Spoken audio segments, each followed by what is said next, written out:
Binasag na rin sa wakas ni Andy Eigenman, ang kanyang katahimikan, kaugnay sa nag-viral na video, ng kanyang partner na si Filmar Alipayon na may kausap na babae.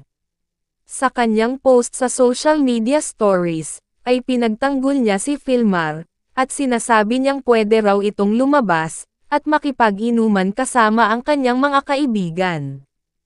He can go out with his friends, go drinking every once in a while, and chat with whoever he wants. No harm in that, sabi ni Andy. Ngunit ang nakakahiya raw, ay ang sinasadyang pag-post at pag-edit ng video, na may layuning manggulo, at magpapansin sa social media.